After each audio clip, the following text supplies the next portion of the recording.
ओम शांति। आज हम एक ऐसे ईश्वरीय विश्वविद्यालय के बारे में जानकारी करेंगे जो अध्यात्म जगत का सिरमौर है। इस ईश्वरीय विश्वविद्यालय में 7 डेज का कोर्स निःशुल्क सिखाया जाता है और इस ईश्वरीय विश्वविद्यालय का पूरा नाम है प्रजापिता ब्रह्मा कुमारीज ईश्वरीय विश्वविद्यालय। अब यह ईश्वरीय विश्वविद्यालय क्या करता है और इसकी स्थापना कब हुई और कहाँ हुई?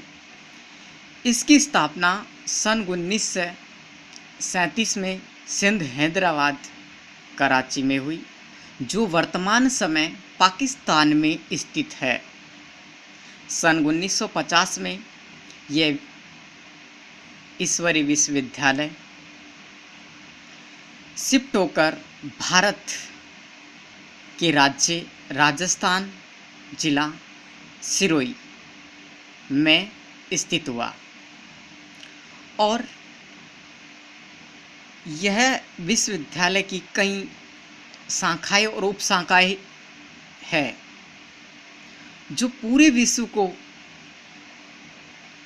परमपिता परमात्मा का ज्ञान और सहज राजयोग सिखा रहा है।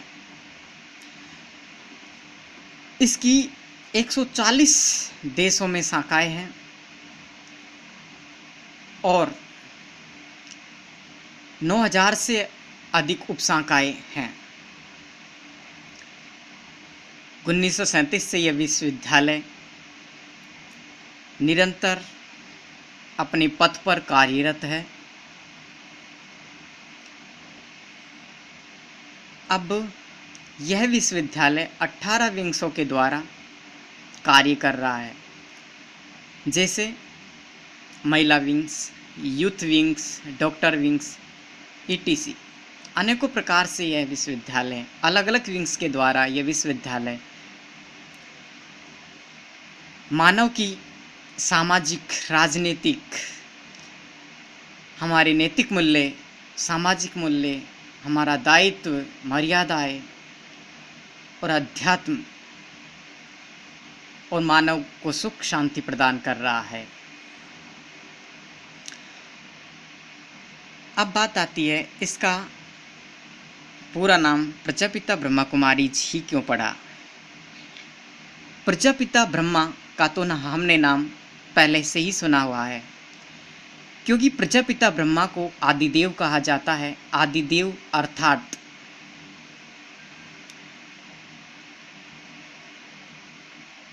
यह ब्रह्मा के द्वारा नई सृष्टि की स्थापना परमपिता परमात्मा करता है, अर्थात इसके बच्चे ब्रह्मा कुमार और ब्रह्मा कुमारी कहलाते हैं। क्योंकि हम जानते हैं कि ब्रह्मा, जब हम शिवालय में जाते हैं तो उसमें बेल दिखाते हैं, क्योंकि वह हमें संकेत देता है कि परमात्मा ने ब्रह्मा के द्वारा भागीरथ में प्रवेश करके ज्ञान सुनाया। तो हम इसके बारे में विस्तृत से तृतीय लेसन में बात करेंगे। दूसरा है ब्रह्मा कुमारी। हमको ये पता होना चाहिए कि इस ईश्वरीय विश्वविद्यालय में केवल ब्रह्मा कुमारी ही नहीं, ब्रह्मा कुमार भी है, क्योंकि यहाँ पर कोई किसी भी प्रकार का जातिवाद, धर्मवाद, कोई भी प्रकार का मतभेद नहीं होता है। सभी को एक समान रखा जाता है, कोई लिंग के आधार पर भी भेदभाव नहीं होता है। ब्रह्मा कुमारीज ही क्यों पड़ा इसका नाम? क्योंकि जब परमपिता परमात्मा का इस धरा पर अवतरण हुआ, उस समय माताओं और बहनों की स्थिति बहुत दयनीय थी। इसलिए सर्वश्रेष्ठ शिक्षक होने के नाते परमपिता परमात्मा ने भी ब्रह्मा कुमारी बहनों को आगे रखा, माताएं बहनों को आगे रखा। और क्योंकि हम जानते हैं कि लौकिक में भी हम जानते हैं कि जो अच्छा शिक्षक होता है वह कमज़ोर विद्यार्थियों को आगे रखता है।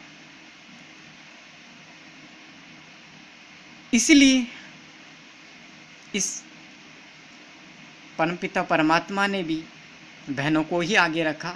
और हम जानते हैं कि जब सागर मंथन हुआ था उस समय ज्ञान का कलश लक्ष्मी को दिया गया, क्योंकि सागर मंथन का अर्थात ज्ञान, ईश्वरीय ज्ञान, परमात्मा ईश्वरीय ज्ञान का जो कलश है वो लक्ष्मी अर्थात कन्या,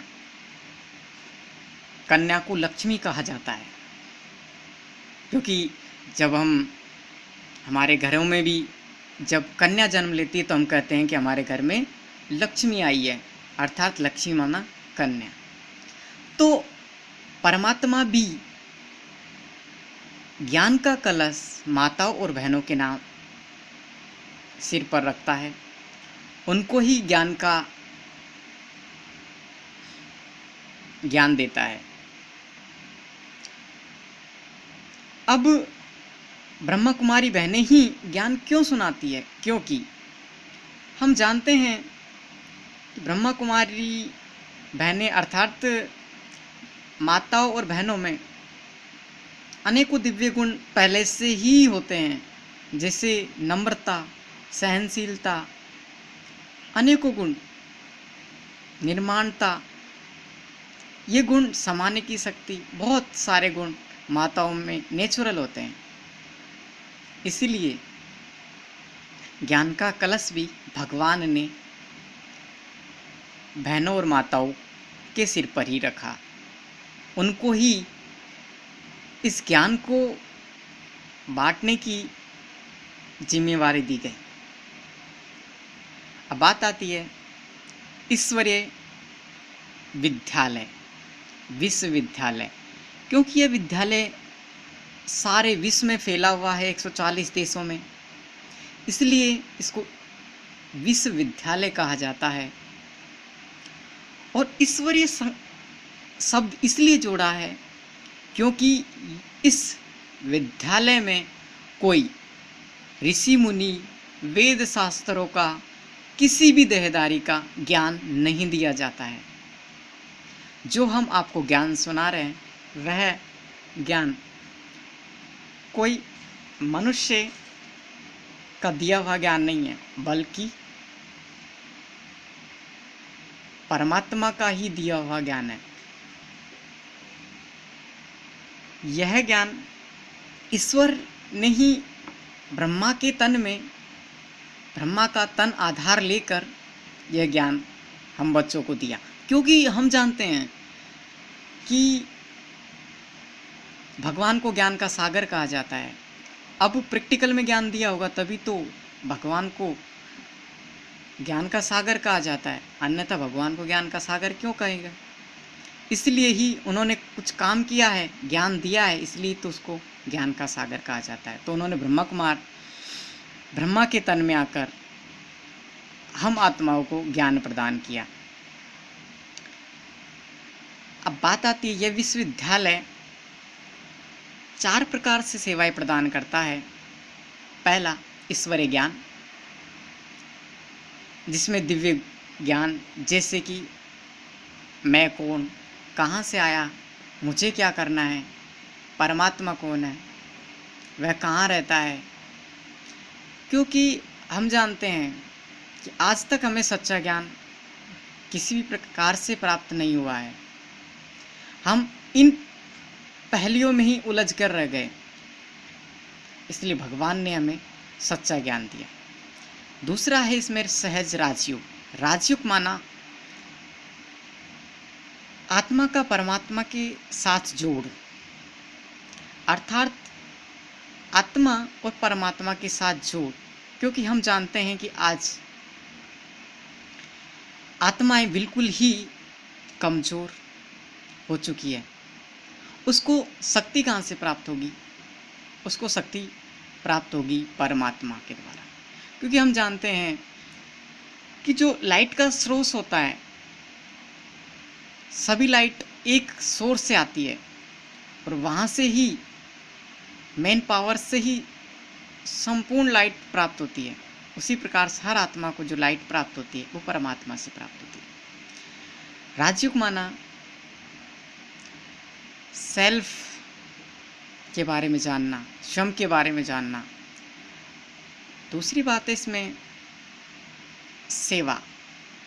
तो जो भगवान हमें ज्ञान दे रहा है उनको औरों तक फैलाना, हमको जो दे रहा है उनको बांटना, हमको जैसा बना रहा है हम भी हमारे जैसा दूसरों को बनाएं, दूसरों की उन्नति करना, ये सेवा है। और दिव्य गुणों की धारणा, परमात्मा के ज्ञान के द्वारा हमें दिव्य गुण धारण करने, क्योंकि हम जानते हैं इस प्रकार से लक्ष्मी और नारायण इस विश्वविद्यालय का संपूर्ण लक्ष्य है कि हमें लक्ष्मी और नारायण जैसा बनना है। लक्ष्मी और नारायण जैसा कैसे बने, क्या इन्होंने कर्म किया, क्या ये कर्म करके गए, किन्होंने इनको यह ज्ञान दिया जिसके द्वारा ये पद प्राप्त हुआ। क्योंकि हम जानते हैं जो भी हम विद्यालय में जाते हैं तो कोई न कोई लक्ष्य लेके जाते हैं कि हमें डॉक्टर बनना है, इंजीनियर बनना है, वैज्ञानिक बनना है, टीचर बनना है, फलाना फलाना। पहले ही दिन हम डिसाइड कर लेते हैं कि हमें ये बनना है। तो इस विद्यालय में भी पहले ही दिन सिखाया जाता है कि आपको क्या बनना है, अपना लक्ष्य दिया जाता है कि आपको इन जैसा बनना है। तो इसका पूरा लक्ष्य है कि हमें देवता जैसा बनना है, लक्ष्मी नारायण जैसा बनना है। अब इन्होंने कैसे प्राप्त किया, क्योंकि हम जानते हैं यदि हमको डॉक्टर बनना है तो बायोलॉजी लेनी पड़ेगी, इंजीनियर बनना है तो हमको मैथ्स साइंस लेनी पड़ेगी। इस प्रकार से अलग अलग हम सब्जेक्ट लेते हैं, उसके द्वारा उसी की पढ़ाई करते हैं और उसी के द्वारा बनते हैं। उसी प्रकार से भी हमें अब जैसी ऊंची पढ़ाई होती वैसा ही ऊंचा टीचर होता है। जिसे हमें आईएएस की तैयारी करनी है तो आईएएस के लिए ऊंचा टीचर होगा। इसी प्रकार से देवता बनाने के लिए भी कोई देहधारी देवता नहीं बना सकता। देवता बनाने के लिए परमात्मा को इस धरा पर अवतरण होना पड़ता है।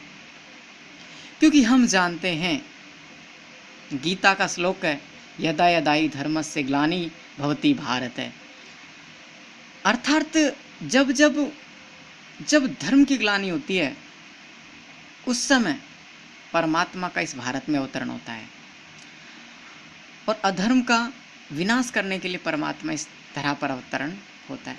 आज हम देखें तो हर इंसान, हर आत्माएं अपने धर्म को भूल चुकी है, उलझ गई है कि हम किस धर्म को माने, किस धर्म को नहीं माने। कहीं न कहीं जा रही है, क्योंकि उनको सत्य पता नहीं है कि हमें किस धर्म को मान्यता प्रदान करनी है, क्या धर्म माने। तो परमपिता परमात्मा भी इस धरा पर अवतरण होकर एक धर्म, एक राज्य, एक मत की स्थापना करता है। इस प्रकार से इस विश्वविद्यालय का मूल लक्ष्य है कि हमें लक्ष्मी नारायण बनना है। अब इसमें 7 डेज का कोर्स होता है। इसमें पहला लेसन है मैं कौन हूँ, क्योंकि हम जानते हैं कि सबसे बड़ी पहली है मैं कौन हूँ। और इस पहली को सुलझाने के लिए हम वेद, शास्त्र, ग्रंथ, अनेकों चीज़ें पढ़ी, अनेकों गुरु किए, परंतु ये ज्ञान हमें प्राप्त नहीं हुआ।